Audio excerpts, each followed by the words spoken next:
What's going on there, everyone?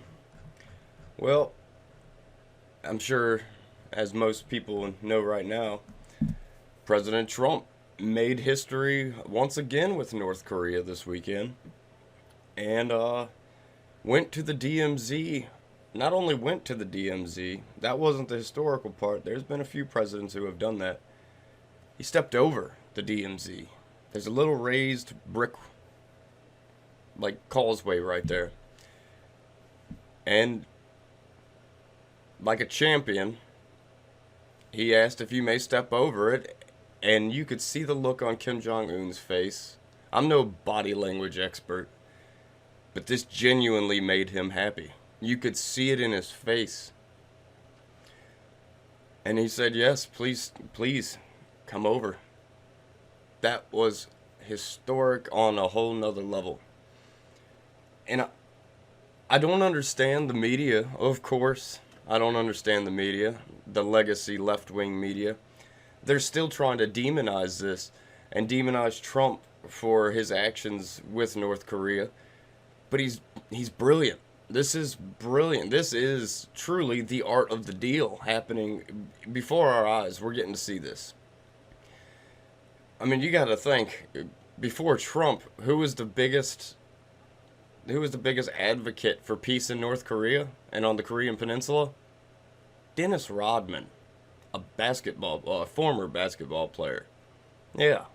So this is truly something to behold, people. This story is from the Associated Press. The latest, North Korea's state media calls DMZ meeting amazing. This is North Korea's state-sponsored media. And even they're calling this amazing. Which they're not known to generally talk anything good about America on North Korean state TV. Let's get into the story here. Seoul, South Korea. The latest on President Donald Trump's visit to Asia. All times are going to be Korean local times. 10 a.m. Monday. North Korea's state media is describing leader Kim Jong-un's meeting with President Donald Trump at the demilitarized zone as an amazing event. In the border village, it notes, is a symbol of the Korean Peninsula's division. The Korean Central News Agency reports that the two leaders expressed great satisfaction over the results of their talks, also including the state's media report is a description of Kim exchanging warm greetings with the South Korean President Moon Jae-in. Trump and Kim agreed to restart negotiations designed to denuclearize the Korean Peninsula, a point included in the state media recap of the event. The DMZ meeting on Sunday was an unexpected addition to Trump's Asia trip. He became the first U.S. president to set foot in North Korea. That's huge. That is I don't understand why the media is like, oh, remember Otto Warmbier? Yeah, we're never going to forget Otto Warmbier, people. We understand that this is a dictatorship, a tyrannical dictatorship. We're trying to bring them out of that. Trump is trying to get them out of that type of governing and that type of thinking.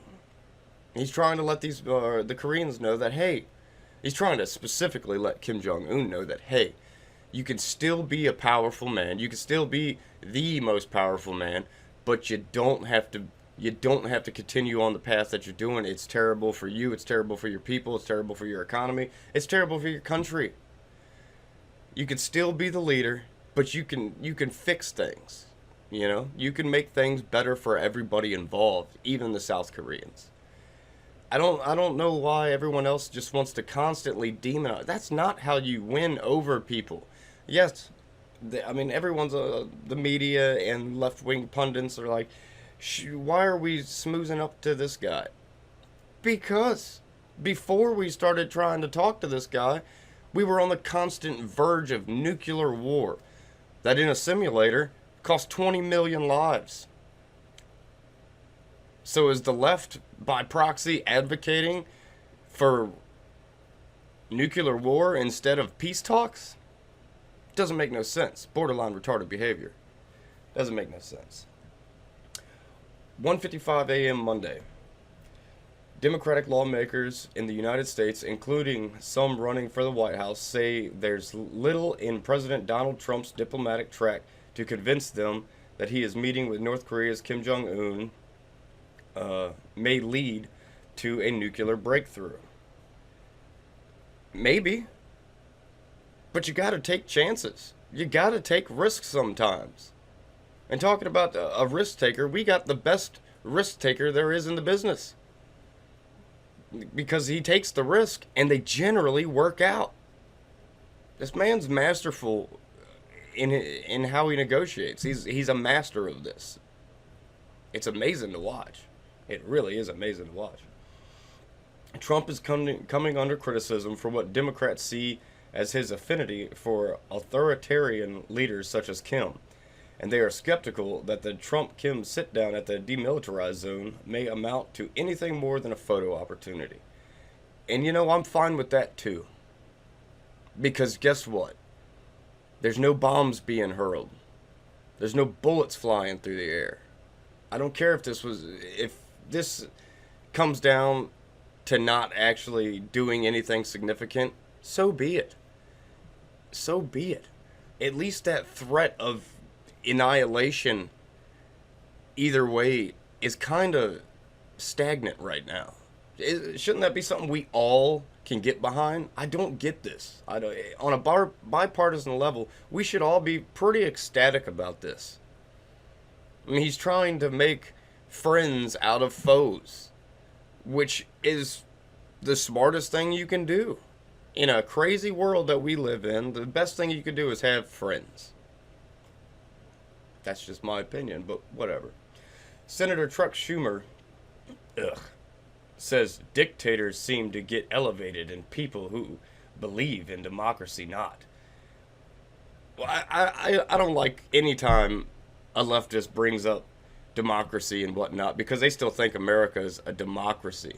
And we're not a full-fledged democracy. We're a constitutional representative republic. So I don't think they fully know what democracies and all that stuff is. So I take that with a grain of salt. Former Obama Housing Secretary Julian Castro, a presidential candidate, wonders why Trump appears keen to raise Kim's profile when, according to Castro, Kim hasn't abided by past commitments about North Korea's weapons programs. Well, he has been going along with a lot of that stuff. They've essentially quit making nuclear weapons, as far as we can tell. And they haven't been launching bombs over other people's territories. So that's promising. They haven't been going on and threatening everybody, as usual. So that's a little bit of a step in the right direction. I don't know where these people literally live under a rock, or they just stay in their own little leftist bubble and refuse to see reality for what it is. And Senator Bernie Sanders, also a 2020 candidate, says he's not opposed to sitting down with America's adversaries, but he tells ABC's This Week that we need real diplomacy, and he hasn't seen that under Trump. You're a commie, Bernie. You don't know what real diplomacy is. Shut up. Go get some chamomile tea, curl up with a good book, and hope you wake up the next day. I can't stand Bernie Sanders. Even though I am wearing like a rather communistic hat, if I do say so myself. 8:30 p.m. A wonderful meeting is how President Donald Trump is describing his get-together with North Korea's Kim Jong-un at the demilitarized zone between North and South Korea. As Trump was leaving South Korea and ended his 4-day trip to Asia, he tweeted about becoming the first American president to set foot in North Korea. And you know that had the Secret Service guys going crazy. You know, they have probably been the busiest people under Trump than they've ever had. They're actually earning their pay. That's for sure. Because Trump, he doesn't care. He's not scared of nothing, it seems. Stood on the soil of North Korea. An important sentiment for all. And a great honor, Trump said in his tweet. That's diplomacy. That's how you do diplomacy. You talk good. You talk positive. Just because Trump's not... Trust me. Trump knows all the bad they've done. But he's not going to sit there and put that at the forefront of the talks. That's not diplomacy. Of course. And the media tries to make him do this with Russia all the time. It's not how it works. They don't get this. Trump gets this. He's a businessman. He knows. You got to smooze people. You got to make them happy. You got to make them feel comfortable. And if you're sitting there always condemning them about something they've done in the past or this, that, and the other, that's not going to get, it's not going to be a good look. You know, it's not going to be a good look to the foreign representative you're trying to schmooze with. After their meeting Sunday, Trump announced that he and Kim had agreed to resume stalled talks on denuclearization in the coming weeks, 7:15 p.m. President Donald Trump is on his way back to Washington after a 4-day trip to Asia, during which he became the first American president to set foot in North Korea. God, there's a fly flying around. He will die by the end of the day. I hate him. Trump attended the Group of 20 summit in Osaka, Japan, where he held talks with Russia's Vladimir Putin and met with China's Xi Jinping. Trump and Xi decided to resume trade negotiations after talks broke down. So he made a little bit of headway there with the Chinese, too. I don't really like how we're going about that, really, because I don't like Huawei. I don't like that company. I don't trust them. But he did it in the best way I think he could have by saying, hey, you can buy stuff from us, but we're still not letting Huawei products and stuff in. So I'm cool with that. I guess I can get over that. He is trying to do what he can, you know. Trump then headed to South Korea, where he turned a planned visit to the demilitarized zone between North and South Korea and to a surprise get-together with the North's Kim Jong-un. The two leaders crossed the demarcation zone and dividing the Korean peninsula. Following their longer-than-expected meeting, Trump announced that he and Kim had agreed to resume stalled talks on denuclearization in the coming weeks. 6:35 p.m. President Donald Trump has addressed the members of the U.S. military at an American air base in Osan, just south of Seoul, South Korea, before ending his Asia trip and returning to Washington. Trump recounted the moment earlier Sunday when he stepped across the border at the demilitarized zone in North Korea and became the first sitting U.S. president to do so. He says he and North Korea's Kim Jong-un had a very productive meeting there, and Trump says he tried to sell Kim on the prosperity he believes awaits North Korea if he gives up its nuclear program. During his remarks to the service members, Trump called up to the stage both U.S. Secretary of State Mike Pompeo, it's kind of a warmonger, neocon, as well as Ivanka Trump, the president's daughter and top White House advisor. He jokingly called them Beauty and the Beast. You gotta love that, man. 5:25 p.m. President Donald Trump says that the sanctions remain on North Korea following his Sunday meeting with Kim Jong-un at the Korean demilitarized zone. But he appears to be leaving open the possibility of scaling them back as part of upcoming renewed negotiations, saying that at some point during the negotiations, things can happen. And that's a good thing. See, what he's doing is he's saying, okay, we'll scale them back just a little bit, just a cunt hair. Just bring it back a little bit, you know, because every little bit counts. Every little bit, whether you're putting stuff on or taking stuff off, every single little bit counts. It's a psychological game he's playing, and if I do say so myself, I think he's winning. Trump is also telling reporters after bidding Kim farewell that he raised the idea of a Kim visit to Washington during their talks, which would be... people's heads would explode.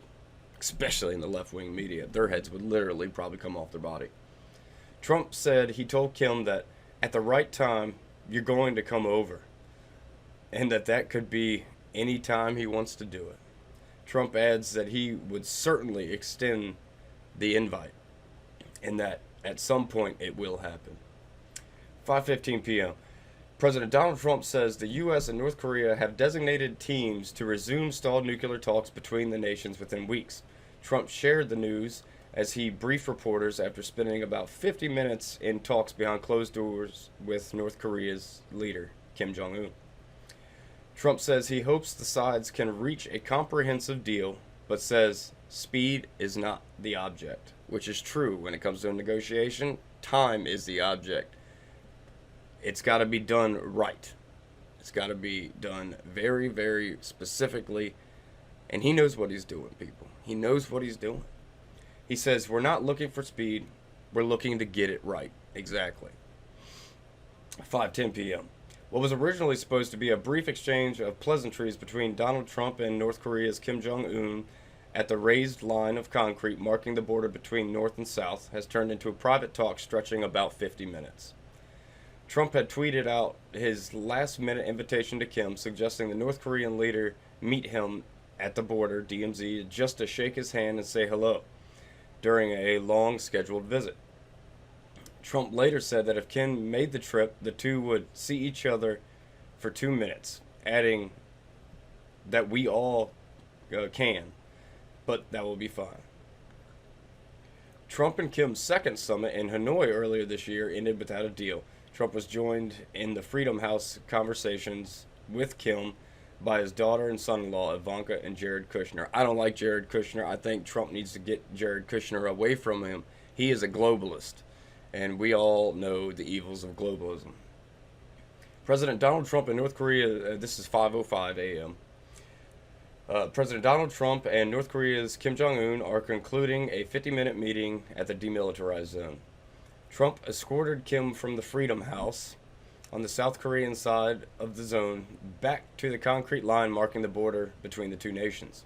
Trump said, "We just had a very good meeting with Chairman Kim." He adds, "This was very legendary, very historic day," which I think to most normal, honest people can say, yes, I agree. Excuse me. 4:04 p.m. President Donald Trump's historic first steps into North Korea sparked a scuffle between reporters and North Korean security guards, with officials shoving and trying to block the press. Also roughed up in the fracas was incoming press secretary Stephanie Grissom, who ended up with bruises. Yeah, but she got in there. I saw the video of that. She put her arms together. She was linebacker status in that. She's gonna be a good person. I can see this. She's got that internal spark she needs. The jostling grew especially intense as reporters tried to enter a room inside the Freedom House on the southern side of Panmunjom, where Trump and North Korea's Kim Jong-un were meeting after exchanging initial handshakes on the border. North Korean guards tried to physically prevent members of the U.S. press pool from entering the room, pushing and shoving, and the Secret Service stepped in to intervene. That right there could have been an international incident, just 2 or 3 years ago. Can you imagine that? Can you imagine if this was just nothing in particularly bad about him, but if this was the Obama administration going in there and this was happening, that could have been an international incident really, really quickly. But yeah, I mean, I think we get the picture. I'm not going to go through because this is a very long article. I will put a link in the description to it if you want to keep reading on. But yes, as you can see, this is, who's not complaining about how all this is going down? Who's not being like the American media and the left-wing media? South Korea. South Korea's pretty darn excited about this because there's a lot of South Koreans that have family members in North Korea that they get to see once every 10 years, maybe. This could be huge. This could be huge for reuniting families, getting North Korea out of their hermit status and bringing them onto the world stage as a real small power. This has nothing but benefits for the Koreans. It doesn't have too many benefits for us per se, but North Korea is a pretty they could be a wealthy country. They have minerals, They have a lot of things they need to become a very prosperous country. Trump sees that. As a businessman and as an investor, he sees the potential in North Korea. And that's a great thing. That's a great thing. It's nice to have a president who doesn't want to use bombs and bullets for every dang thing and call it diplomacy. You know, our past, I'd say our past 5 presidents were very quick to use violence against other nations that just we don't agree with. We were very quickly. And some of those presidents I liked. But yeah, I much prefer the slow negotiations over a slow, brutal war. And I think anybody with common sense would too. Not saying the people, I mean, I don't know. That's just my opinion, people. That's just my opinion. But I think this is a great thing. I think it is another step in the definitely the right direction. Good things to come. Good things to come. I mean, nothing bad can come from just talks, you would think. So let's find out. Let's keep this going. Be proud. Americans of all shapes, sizes, creeds, colors, be proud. Because we have a president who is actually trying to make things in the whole world better. Whether he gets any credit for the mainstream media, the legacy media, he probably won't. There will be a few, conservative leaning places that are like, yeah, he's done a great job. But for the most part, with your MSNBCs and your CNNs, it's going to be nothing but useless dribble you hear from them. They're just going to try to find some way to condemn the president. Yes, he's trying to work with a dictator. Yes, that's what you do. Try to make these people see the error in their way. Try to show them that dictatorships don't do nothing but bring the people down. And democracy-like governing can really bring the people up and bring the nation up as a whole. But I'd love to hear your comments as always. And also, like, share, and subscribe. And I will catch y'all on the flip side.